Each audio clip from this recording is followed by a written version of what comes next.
The U.S. trade war with China is starting to play out on the shipping docks. Ocean container bookings from China plummeted 64% in the first week of April compared to just the week prior.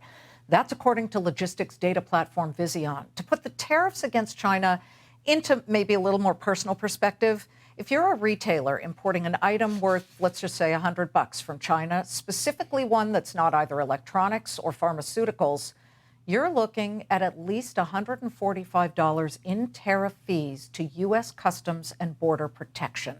So with ports already seeing a pullback in cargo, how soon might this trickle down to the railroads and the railroad stocks? Joining us now in a Fox Business exclusive, CSX CEO Joe Hinrichs.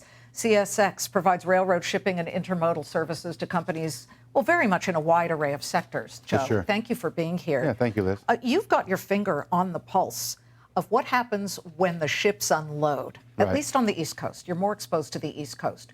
Are you seeing any changes over the past couple of weeks? Actually, we're still seeing the influx coming in. So we've seen an increase. But as you noted, we're hearing that a lot less is coming in the future. So people try to get ahead of Liberation Day, and then obviously with the 90-day reprieve on most of the tariffs, they've been trying to get more content in.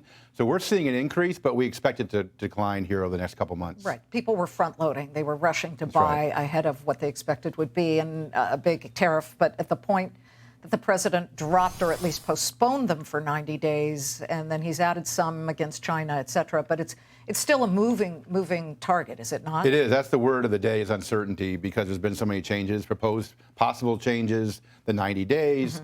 Recently mentioning about possibly not having autos get touched by the U.S.-China, tariffs. There's a lot of stuff still to be sorted out.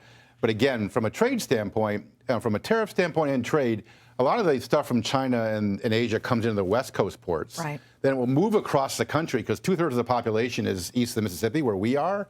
It comes across in Chicago or Memphis or East St. Louis, and then reaches the population over here. So we see it a little bit delayed, and we haven't seen it yet, but we're hearing that it's coming. Okay, so you will get affected, especially if you're talking about the Asian imports. That's right. Now, the international intermodal is a smaller part of our business, and because most of the big stuff that we move is cars and grain and autos and coal and those kind of things. But certainly, there is a possibility we'll see some impact. I want to talk about autos, because while you don't do that much movement across the Canadian border, you do across the Mexico border. What are you seeing there, and do you model for potential issues? Yeah, right now the auto companies are all trying to figure out what they're going to do. A lot of production in the in Canada, Mexico has declined. They've announced that. So auto parts coming from Mexico right now is a little bit of a reprieve because of the USMCA compliance. Yeah. But what we're seeing very heavily right now is an increase in production in U.S. plants.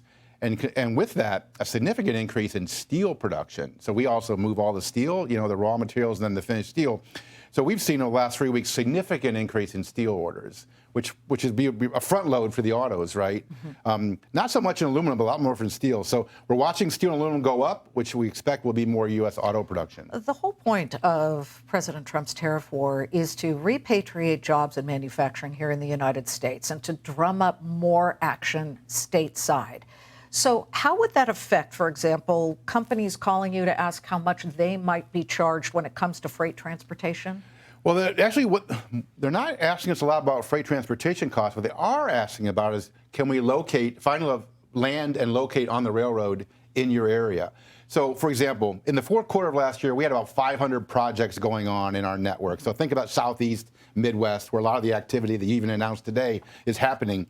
But now we have over 600 projects. So in the last 3 months, over 100 more projects have come our way saying we're looking for land and access to rail to build in the United States. Wait, so you're now expected to be a real estate guy? Well, we actually have a real estate group.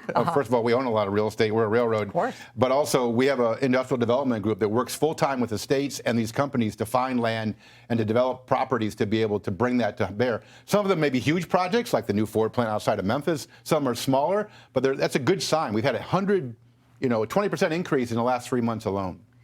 So we've got the Energy Secretary, Chris Wright, coming up in just a minute from the Trump administration. You don't move LNG at the moment. Not much, no. With the Trump administration wanting to revamp the LNG space, do you think at some point there is an opportunity for you there? There was some, propane and other LNG stuff was moved heavily with rails in the past. There were some incidents which led to some, a stoppage or at least a reduction of that. What's important also for the Energy Secretary, and I've met with him, is coal, because the utility plants that use coal, we move all that coal. Right. So we're talking about, maybe extending utilities longer using coal and natural gas, because we all need more energy, but also LNG. We're also looking at what can we export out of this country to help the trade balance, and coal is one of those things that we export a lot of, but LNG could be one of those things as well. So we're open to all those things. We have to balance out all the costs and the safety elements of it, but we're certainly open to lots of ideas, and we're having good conversations.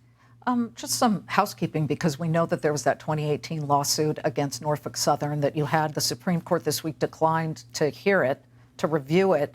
You would accuse the company of slapping excessive switch rates at the Norfolk port in Virginia. Do you plan on continuing the legal fight there? Well, the legal fight, because the Supreme Court didn't take it, pretty much over. But we do have the Surface Transportation Board, which is our regulator, which will hear the case. They waited till after the legal findings.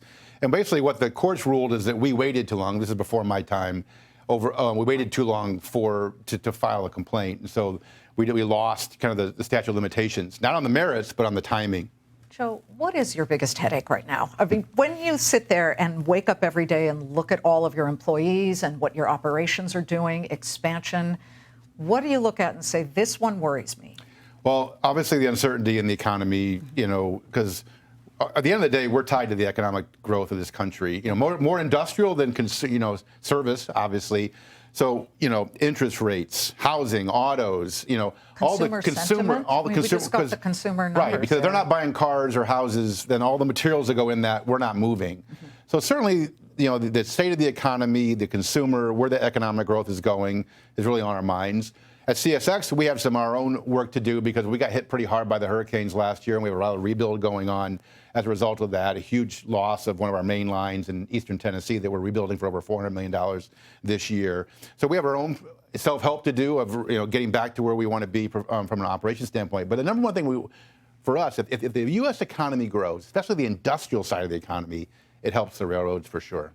Well, if President Trump's whole plan works, that sounds like it could be the case. There's no question that, at the long term, medium to long term, if we get more industrial production in the United States, good for the railroads. Joe, wonderful to have you here, especially in Washington, D.C. We appreciate it. Joe Hinrichs. All right, Team Trump taking another step toward drill, baby, drill as it rolls out.